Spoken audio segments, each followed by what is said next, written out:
Hello there, thank you very much for joining me. My name is Mohammed Fahim and welcome in this very lesson at the post office, yani डाकखाने में. Going to the post office, posting letters and posting things is one of the most crucial elements in a foreign life.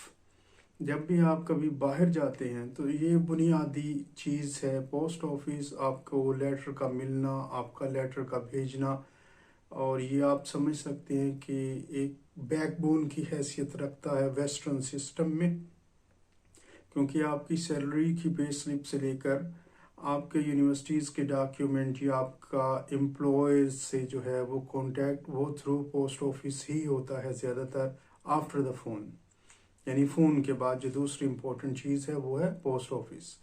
आज का lesson focus कर रहा है particularly दो aspects को. अगर आप अपनी स्क्रीन पे देखें तो टाइटल जो पेज है उसके ऊपर लिखा आ रहा होगा 2 ways of sending letters and purchasing stamps, यानी लेटर भेजने के 2 तरीके. और इसी तरह स्टैम्प्स, जिन्हें हम अपनी ज़ुबान में टिकट्स ज़्यादातर बोलते हैं, टिकट्स खरीदने के 2 तरीके. स्टैम्प्स भी कहते हैं, टिकट्स भी कहते हैं, लेकिन ज़्यादातर यूके, कनाडा वगैरह में स्टैम्प्स चलता है. सबसे पहले 2 तरीके से जो है वो लेटर आप सेंड कर सकते हैं. First one is called self activity, यानी जो काम आप खुद करते हैं. और दूसरा है पोस्ट ऑफिस रिप्रेजेंटेटिव से मिलके आप अपना मसला बयान करते हैं और वो इसके लिए रेजोल्यूशन करते हैं. फर्स्ट है जी जो सेल्फ एक्टिविटी. इसमें अगर आप अपनी स्क्रीन पे देखें तो इसमें वेंडिंग मशीन होती है, जैसा कि हमारे यहाँ वेंडिंग मशीन्स होती हैं जिनमें से आप कार्बोनेटेड ड्रिंक्स पैसे डाल के निकाल लेते हैं. नॉर्मली फैक्ट्रीज वगैरह में अमूमी तौर पर ये होती हैं. तो वेस्ट में न सिर्फ वेंडिंग मशीन जो है वो फूड के लिए इस्तेमाल होती है, बल्कि हर काम के लिए एक डिफरेंट तरह की उन्होंने वेंडिंग मशीन जो है वो बनाई हुई है. अब इस वेंडिंग मशीन के पास आप जाते हैं और इसके बाद इंसर्ट कॉइन्स, जैसा कि आपकी स्क्रीन पर भी लिखा हुआ है, आपके पास कॉइन्स होते हैं, पेन्स होते हैं, 5p, 10p, 20p और इसके बाद 50p. नॉर्मली ये कॉइन्स होते हैं. देन 1 पाउंड और 2 पाउंड के सिक्के होते हैं. Then you have a 5 pound note और 5 पाउंड का नोट है. You insert the coin. और करेंसी नोट के डालने की भी जगह होती है, स्लॉट होती है. प्रेस बटन जो आपका डिजायर्ड बटन है, जिस किस्म की चीज़ के नीचे अगर आपको इन्वेलप चाहिए, आपको टिकट चाहिए, तो उसके नीचे आप जो है वो बटन प्रेस करते हैं. इसके बाद इट कम्स आउट, ये बाहर आती है. You can purchase first class and second class stamps. Normally 2 तरह की टिकट्स होती है यूके में. एक को फर्स्ट क्लास कहते हैं, एक को सेकंड क्लास कहते हैं. फर्स्ट क्लास थोड़ी सी महंगी होती है, तकरीबन 5 to 10p के दरमियान, और जो सेकंड क्लास होती है वो फर्स्ट क्लास से ओबियसली सस्ती होती है. एग्जाम्पल मैं आपको दे देता हूँ. For example the cost of the first class ticket might be 30 pence and the cost of second class ticket might be 20 pence. तो 10 pence का फर्क क्या है?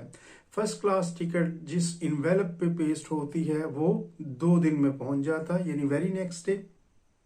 और जो सेकंड क्लास होता है वो 4 से 5 दिन लेता है. तो ये नॉर्मल प्रोसीजर है. 2 फर्स्ट क्लास 2 अगले दिन या उससे अगले दिन, यानी 2 दिन में, जबकि सेकंड क्लास जो है वो नॉर्मली 3 to 4 days या 5 days में पहुंच जाता है. इसके बाद जी ये है सेल्फ एक्टिविटी.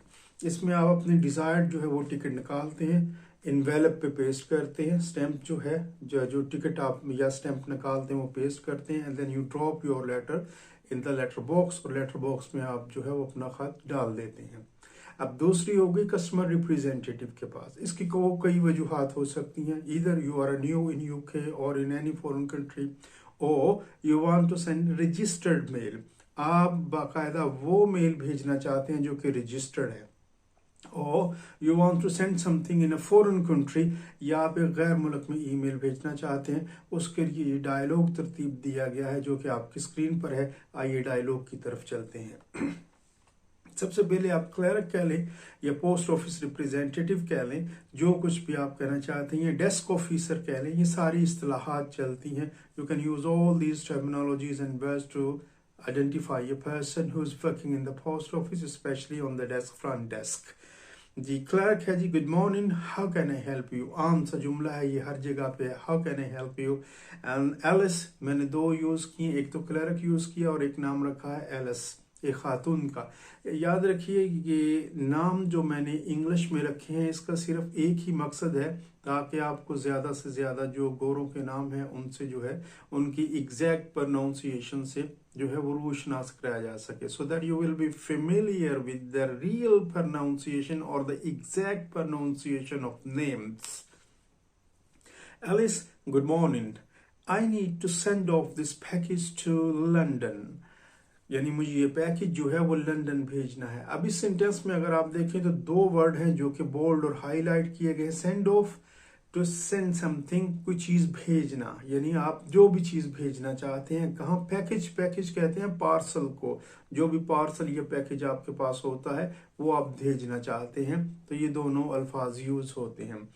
क्लर्क क्या कहते हैं, sure, could you please place it on the scale. Could you please, ये मैंने अंडरलाइन किया है ये बताने के लिए कि एक्सट्रीमली पोलाइट वे जब आपने शो करना हो और किसी काम की सर्टेनिटी भी हो, यानी यकीनी तौर पर वो काम करना है, तो आप जो है वो ये इस तरह सेंटेंस बनाइए, कुड यू प्लीज। हालांकि वो प्लीज ना भी कहते तो कुड यू को इनफ था, लेकिन इसके बजाय कुड यू प्लीज का मतलब है कि place it on the scale, यानी मेहरबानी करके आप स्केल पर, स्केल जो वो वजन कर, something that can be use to weight, जो कि वजन करने के लिए चीज इस्तेमाल होती है, उस पे रखिए। स्केल, अ वेटिंग मशीन और वेटिंग पॉइंट। इसके बाद हमारे सामने एलिस ने वहां पे रखा और उसके लिए क्या इस्तेमाल किया, हियर यू गो, ये लीजिए, यानी रख दिया। और अगर आपको याद हो इससे पिछले लेसन में भी जब पेमेंट का जिक्र आया था सुपरमार्केट में, उसमें भी कहा था हियर यू गो, यानी किसी को कोई चीज देते वक्त हियर यू गो का सेंटेंस इस्तेमाल किया जाता है। और इस तरह आप एक डायलॉग से दूसरे डायलॉग में डिफरेंट सेंटेंसेस जो है वो यूज कर सकते हैं। नेक्स्ट हमारे पास क्लर्क का रिस्पॉन्स है जी, दैट विल बी पाउंड 550, यानी 5 पाउंड 50 पेंस है फॉर स्टैंडर्ड डिलीवरी, जो स्टैंडर्ड डिलीवरी है। नॉर्मली फर्स्ट क्लास जो है स्टैंडर्ड डिलीवरी होती है, तो स्टैंडर्ड डिलीवरी के लिए जो है 5 पाउंड 50 पेंस है। इसके बाद would you like, again would you like to send it via registered mail, क्या आप इसे बतौर रजिस्टर्ड मेल भेजना चाहते हैं। अब यहाँ पे अगर आप गौर करें, जो वर्ड्स बोल्ड और अंडरलाइन किए गए हैं, वुड यू लाइक, क्या आप चाहेंगे, ये वो वर्ड्स हैं जो आप किसी भी कॉन्टेक्स्ट में यूज कर सकते हैं। For example, would you like a cup of coffee, क्या आप कॉफी का कप पियेंगे। Would you like to go with me, क्या आप मेरे साथ जाना चाहेंगे। Would you like to purchase something, क्या आप कोई चीज खरीदना चाहेंगे। Would you like to sit there, क्या आप वहां पे बैठना चाहेंगे। Would you like to record TV video, क्या आप टीवी वीडियो रिकॉर्ड करना चाहेंगे। Would you like to listen to the speaker, क्या आप उस खतीब को यानी उस बोलने वाले को सुनना चाहेंगे। सो this is how you can use would you like, यानी कि आप पसंद करेंगे, तो आप किसी भी कॉन्टेक्स्ट में इसको यूज कर सकते हैं। एलिस का रिस्पॉन्स है जी, यस प्लीज। अगेन वो यस भी कहती तो काफी था, प्लीज पोलाइटनेस को शो करने के लिए, और ये ट्रेंड है। आप कहीं भी चले जाएं वेस्टर्न वर्ल्ड में, वो लाजमी तौर पर जो भी जुमला कहेंगे किसी भी सर्विस पॉइंट पर वो प्लीज जरूर कहेंगे और थैंक यू जरूर कहेंगे। नेक्स्ट है जी हमारे पास, also I need to buy some stamps, मैं कुछ स्टैम्प्स भी खरीदना चाहती हूँ। आई नीड टू बाय यानी मुझे खरीदने की जरूरत है। सिमिलरली वुड यू लाइक की तरह आप इन वर्ड्स को भी डिफरेंट कॉन्टेक्ट्स में यूज कर सकते हैं। I need to buy some stamps, stamps obviously मैंने एक्सप्लेन किया कि टिकट्स को कहते हैं, यानी वो चीज जो कि इनवेलप पे लगाई जाती है पोस्ट को भेजने के लिए। I need to buy a bicycle, मुझे बाइसिकल खरीदने की ज़रूरत है। I need to buy vegetables, मैं सब्जियां खरीदना चाहता हूँ या मुझे ज़रूरत है। I need to buy ticket, मुझे टिकट खरीदना है। I need to buy new clothes, मुझे नए कपड़े खरीदने हैं। I need to buy books and ball pen, मुझे बुक और बॉल पेन की ज़रूरत है। तो किसी भी तरह आप इसको यूज़ कर सकते हैं, इन अल्फाज को, इस सेंटेंस को। हम आगे बढ़ते हैं जी। और उसके बाद क्लर्क है जी, how many stamps do you need. Again मैंने हाउ मैनी का वर्ड जो है वो बोल्ड और अंडरलाइन किया है। एनीथिंग दैट इज काउंटेबल, जो चीज काउंटेबल है, जिसको आप गिन सकते हैं, उसके लिए हाउ मैनी का वर्ड इस्तेमाल किया जाएगा। Anything that is countable you use how many.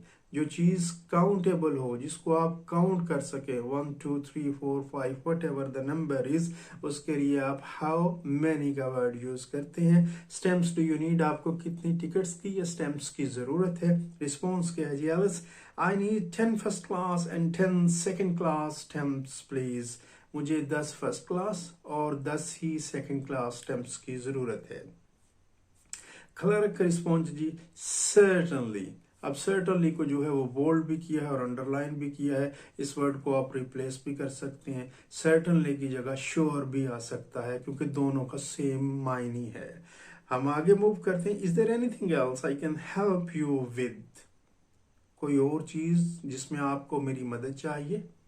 Is there anything else, कोई और चीज आई कैन हेल्प यू विद, कि मैं आपकी मदद कर सकूं। और इसको आप इस तरह भी कह सकते हैं, जो आगे मैंने ब्रैकेट्स में लिखा है, anything else I can do for you. कोई चीज मैं आपके लिए कर सकूं, यानी क्या कोई और काम है। असल मकसद ये है इसका। एलिस का रिस्पॉन्स है, yes I need to fill out this form for the registered mail. Fill out, भरना, जिसे हम उर्दू में भरना कहते हैं। To write something, to fill all the blanks in a form. जो एक ब्लैंक्स होती हैं फॉर्म में, उनको फिल करना, तो क्या वर्ड यूज होता है, फिल आउट। फिल इन नहीं कहेंगे, फिल आउट कहेंगे, याद रखिएगा। और उसके बाद हम आगे बढ़ते हैं जी। हेज अ पेन, ये लीजिए पेन। अगेन आप देखेंगे हेयर को मैंने बोल्ड भी किया है और अंडरलाइन भी किया है। क्यों, हेयर इट गोस, ये लीजिए। हेयर इट इज, मतलब ये लीजिए। हेयर इज द पेन, ये लीजिए pen. So this is how you use different such words in different context. Different context जो है, यानी डिफरेंट मौका महल के हिसाब से आप इन वर्ड्स को यूज कर सकते हैं। You can fill it out at the counter over there. आप इस फॉर्म को उस दूसरे काउंटर पे ले जाके फिल कीजिए, और ये नॉर्मल प्रोसीजर है। वो चाहते हैं कि अगले बंदे की बारी आए और फिर वो आपको बाद में बुला लेते हैं। ये आगे आएगा भी। Wave me after you fill out, I will call you. Wave me यानी मुझे हाथ हिलाना जब आप ये फॉर्म फिल कर लो। वेव मी, आप किसी भी कॉन्टेक्स्ट में इस वर्ड को यूज कर सकते हैं। इसके बाद है जी, after filling out the form, जब आप फॉर्म फिल कर लें, अब उसके बाद की सिचुएशन है आपके सामने। Alice has the completed form. Obviously उन्होंने पहले वेव किया होगा, and she might has asked Alice to come over the counter, के काउंटर पर आ जाइए। एंड देन एलिस जो है वो वहां गई है। Here is the completed form, ये कंप्लीट फॉर्म है। हमारे यहाँ अमूमी तौर पर इसको गलत जो है वो बोला जाता है। हमारे यहाँ कहते हैं here is a full form, ये फुल फॉर्म है। नहीं, फुल फॉर्म नहीं होता। जब आप किसी चीज को इन कर देते हैं किसी चीज में, आई मीन जब आप राइट अप मुकम्मल कर लेते हैं, that thing is complete, that process is complete, that activity is complete. तो जब जो मुकम्मल होने का जो एहसास होता है, वो कंप्लीट के वर्ड को इस्तेमाल करके जो है वो जाहिर किया जाता है। नेक्स्ट क्लर्क है जी, थैंक यू। ऑब्वियसली एंडिंग की तरफ जा रहे हैं। Here are your stamps and the receipt for the package. ये आपकी स्टैम्प्स और ये आपके पैकेज की receipt. Is there anything else, कोई और काम या कोई और चीज। असूली तौर पर हम यहाँ पे एल्स को समझ सकते हैं, कोई और चीज नहीं, कोई और काम। Is there anything else, is there anything else, no. Simple है जी। एल्स का जवाब नो दैट्स ऑल, नहीं बस यही था। No that's all, thank you for your help, आपकी मदद का शुक्रिया। अगेन द कंक्लूडिंग सेंटेंस है जी क्लर्क का, you are welcome, have a good day. अब हैव अ गुड डे की जगह हैव अ नाइस डे का वर्ड भी आप यूज कर सकते हैं। Have a pleasant day, have a very very good day. ये तमाम के तमाम सेंटेंसेस आप कंक्लूड करने के लिए इस्तेमाल कर सकते हैं। अपने पेज की तरफ देखिए। नेक्स्ट पेज है जी, वोकैबुलरी लिस्ट आपके लिए डिजाइन की गई है जो कि इसमें यूज हुई है, और इसके अलावा भी पैकेज पार्सल को कहते हैं जो भी पैकेज आप भरते हैं, वो किसी भी किस्म का वो उसमें कोई चीज़ आपने कहीं भेजनी है, that is also called parcel. इसके बाद स्टैम्प है जी, एक्सप्लेन हो चुका। टिकट का इन्वेलप, वो लिफाफा यानी खत का लिफाफा आप कह सकते हैं। इन्वेलप जो जिसमें आप अपना लेटर डालते हैं। इसके बाद एड्रेस है जी, normally you fill out the address जो भी होता है। पोस्ट कोड, पोस्ट कोड होता है आपका खास एक एक एड्रेस का हिस्सा होता है। नॉर्मली यूके में और कनाडा में और ऑस्ट्रेलिया में, इवन कि अमेरिका में भी ये चलता है, और सबका पोस्ट कोड डिफरेंट होता है। जैसे हमारे यहाँ पोस्ट बॉक्स नंबर दिया जाता है अमूमी तौर पर, इंडिया, पाकिस्तान, बांग्लादेश में इनमें पोस्ट बॉक्स नंबर दिए, यानी डाक खाने का एक कोड होता है वो। लेकिन वेस्टर्न सोसाइटीज में ऐसा नहीं होता, उसमें पर्टिकुलर जो है वो कोड होता है। डिलीवरी यानी पहुंचाना, टू डिलीवर द मेल, और उसके बाद मेल यानी पोस्ट, आपकी जो मेल होती है पोस्ट होती है। रजिस्टर्ड मेल जो कि रजिस्टर्ड मेल होती है, जो कि पर्टिकुलरली किसी के नाम पे होती है और आपने विद इन स्पेसिफाइड टाइम पहुंचानी होती है। इसके बाद रिटर्न एड्रेस है जी, ऑब्वियसली जो भी आप लेटर लिखते हैं उसकी बैक साइड पे जो है वो रिटर्न एड्रेस होता है, so that if doesn't find the addressee, यानी जिसको आपने एड्रेस किया है, अगर उसके पास नहीं जाता तो आपको रिटर्न आ जाए। पोस्ट ऑफिस बॉक्स जो कि पोस्ट ऑफिस का बॉक्स होता है बाहर, अमूमी तौर पर जहाँ जहाँ ब्रिटिश रूल रहा है वहाँ पे ये सुर्ख रंग में पोस्ट ऑफिस के बाहर बॉक्सेस होते हैं, जहाँ पे ये हम अपना लेटर जो है वो पुट इन करते हैं। रेसिपिएंट जो लेटर रिसीव करता है उसको रेसिपिएंट कहते हैं। इसके बाद फ्रेजल वर्ब्स है जी, सेंड ऑफ भेजना, to send something to somewhere. Send off इसका मतलब है भेजना, यानी to send something to a place और टू अ पर्सन। इसके बाद ड्रॉप ऑफ यानी कोई चीज छोड़ देना, कोई चीज गिरा देना, जैसे you drop off your letter in the letter box, आप ड्रॉप ऑफ करते हैं यानी आप डालते हैं अपना लेटर बॉक्स में। देन पिकअप, चुनना, लेना, ये हमारे एक और पिछले लेसन में ये वर्ड आया था। इसके बाद फिल आउट यानी फिल करना, अपनी सारी डिटेल जो है फॉर्म में देना। गेट बैक, वापस लेना। लुक फॉर, तलाश करना। इस लेसन में एक नई चीज है और वो है एक्सरसाइज है फिल इन द ब्लैंक्स, और एक्सरसाइज 2 है match the vocabulary to the definitions. ये आपके लिए है, आपने इसे फिल इन करना है। वर्ड्स ये सारे इसी लेसन में दिए गए हैं, आपने गौर करना है कि कैसे हो सकता है। इसके बाद दूसरी जो एक्सरसाइज है exercise 2 match the vocabulary to the definitions. आप देखेंगे बोल्ड जो है वो फॉन्ट में वर्ड्स लिखे गए हैं, आपने मैच करना है। आया इनके सामने जो स्टेटमेंट है वो सेम है या आपने स्टेटमेंट ढूंढनी है। मैं इंतज़ार करूंगा कमेंट बॉक्स में, आया आपने इन्हें सही तौर पर तलाश किया या नहीं। इजाज़त दीजिए, अल्लाह हाफिज़। Thank you very much for watching the video.